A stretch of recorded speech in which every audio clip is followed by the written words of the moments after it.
Mas vamos falar do Mauro Cid. Você tem algum ressentimento, alguma coisa dele ter falado? E sobre a reunião, né? A reunião do golpe lá, essa reunião coisa... com os comandantes, o que aconteceu? O que é a reunião de golpe? Então, o que aconteceu nessa reunião?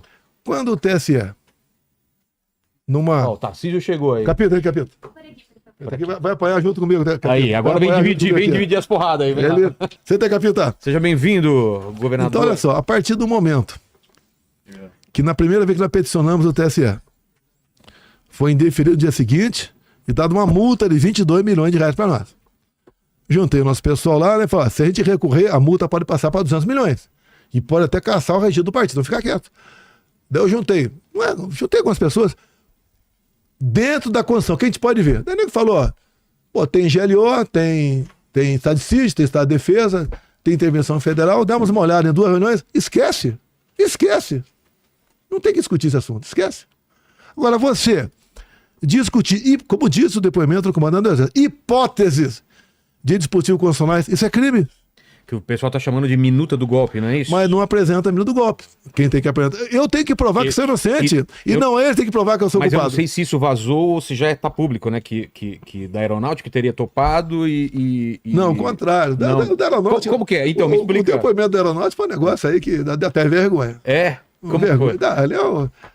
Ele se mandasse plantar bananeira lá, ele teria plantado a bananeira lá. Ele não é que falou a verdade, inventou a história.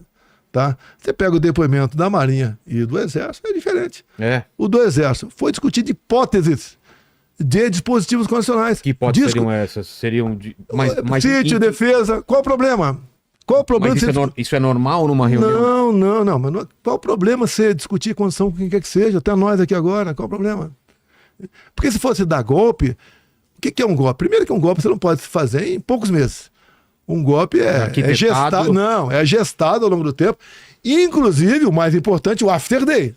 Claro. Como é que fica o mundo no tocante a você? É isso que eu penso. Um golpe ninguém ia aceitar. Não, pelo amor de Deus. Não, esquece. Como que é o dia seguinte? São todas as reuniões... Levanta barreiras comerciais contra a gente, por exemplo. Desliga o sinal do GPS aí. Acabou o Brasil, pô.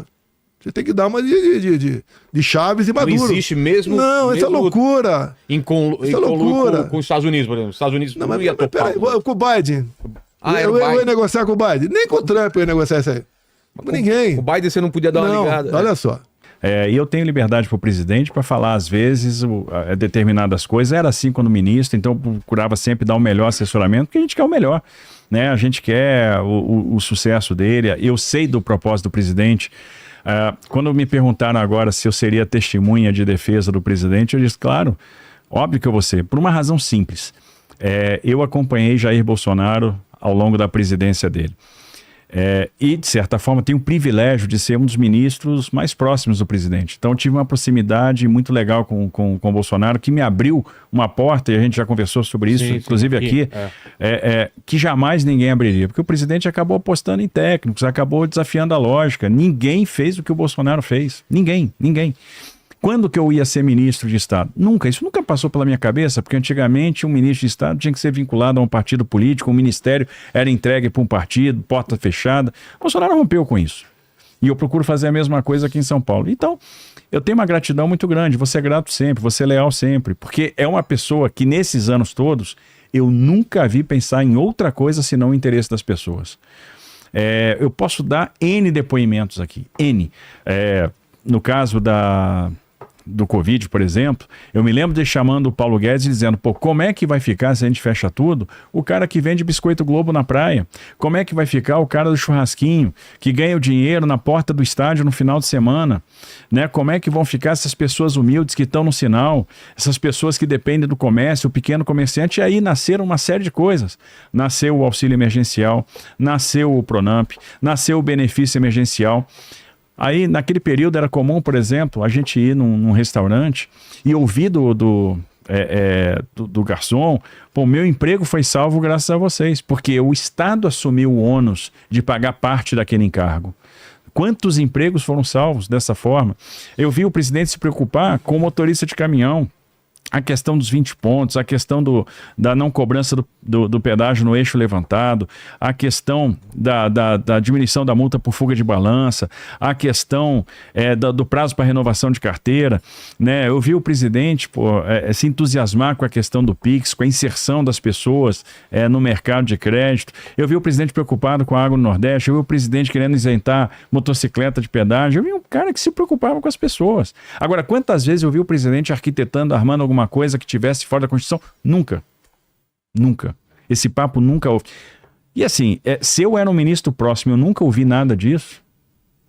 Nunca ouvi. Nunca vi. Nenhum movimento, nada que desabonasse. Então eu só vi uma pessoa preocupada com o cidadão, preocupada em fazer o melhor, preocupada em entregar e preocupada com o país. Então eu tenho uma tranquilidade absoluta de defender o Bolsonaro. E aqui não tem assunto proibido, não tem nada. A gente conversa sobre tudo, enfim. Quer ver só? Corroborando aqui. Um presidente tem 4 ajudantes de ordem. 4. Né? 2 do Exército, 1 da Marinha e da Aeronáutica. Os outros 3 não foram convocados para nada. Porque os 4 participam da vida diária do presidente. Dentro e fora do país. Por que não foram convocados? Porque não tinha aquele ponto fraco que o Cid tinha, que eu te expliquei, sobre a vacina da esposa e da filha. Ameaçada de prisão. Que foi ameaçada de prisão também na última vez que o Alexandre Maia tomou depoimento dele, que não podia ter tomado. Por que não convocaram, então, o outro do Exército, o outro da Aeronáutica e o da Marinha? Que estava o tempo todo lá, 24 horas por dia. E por quê? Porque não tinha o que falar. Não tinha o que ter de rabo preso, assim, de ponto fraco dele, como acharam no Cid. Quando o Cid ameaçaram prender a filha do Cid, ele entrou em parafuso. Tanto é que teve desabafo dele, que alguém gravou, ele falando, eles não querem a verdade, eles querem que eu fale o que eles querem ouvir. Isso já é motivo mais que suficiente para anular a delação dele. Ele foi pressionado, foi sob tortura. Ele assinou a delação premiada quando foi posto em liberdade, depois de mais de 100 dias na cadeia. Por que fizeram essa maldade? Porque queria atingir a mim. Então você falou que eu tenho contra, eu trato com isenção aqui, não entro, eu trato com isenção. Você quer ver uma coisa, Vilela? Depois da eleição de 22, eu obviamente tinha incumbência aqui de começar a organizar o governo, fazer a transição, etc. E começamos a trabalhar nesse sentido. E eu tive algumas vezes em Brasília, e quando eu estava em Brasília, eu sempre visitava o presidente, óbvio, para colocar minha gratidão, para me colocar à disposição. Sabia que aquilo tinha sido um golpe duro, porque ele já antevia, né, um futuro ruim, um futuro de desajuste para o Brasil, e é exatamente o que a gente está passando hoje.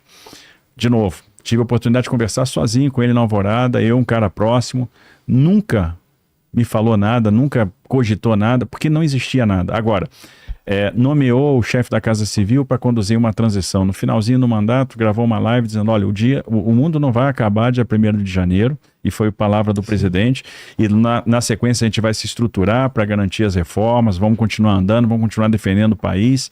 Né? Então, já dizendo, olha, vamos sim estruturar uma oposição, vamos sim fazer uma oposição, vamos sim defender as reformas, vamos sim defender as conquistas, defender o legado, e vamos pensar já 2026. Olha só, dos 23 ministros meus, tu acha que num caso de um golpe, quem ficaria comigo? Acredito que nenhum. Eu seria o golpista solitário. Tarcísio ficaria? De jeito nenhum. De jeito nenhum. Um golpe tem que ser gestado, você não pode achar uma companheira hoje e ter um filho no mês que vem. Tem que esperar no mínimo 7 meses. Um golpe é a mesma coisa. Tem que ter contato no parlamento, na imprensa, classe empresarial, fora do Brasil. Todas as Forças Armadas envolvidas, todas, sem exceção. O Rio de Janeiro, o militar estava de férias. Eu já havia nomeado 2 comandos de força em dezembro.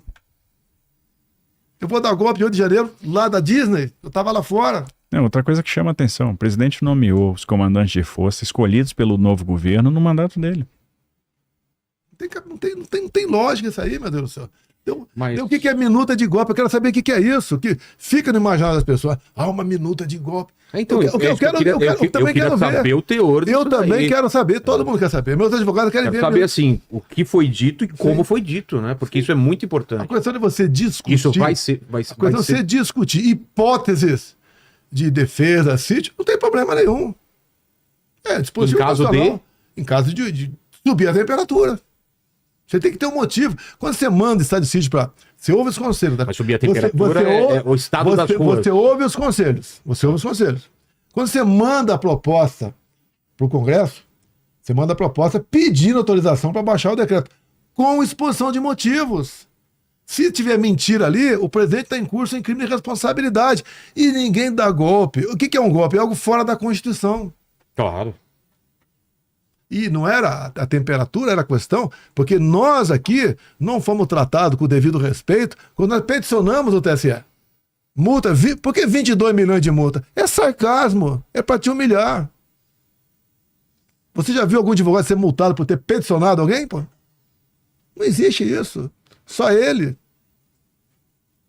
E o caso da Débora? Vamos falar dela. A Débora é uma pessoa normal, Cabeleireira? uma cabeleireira,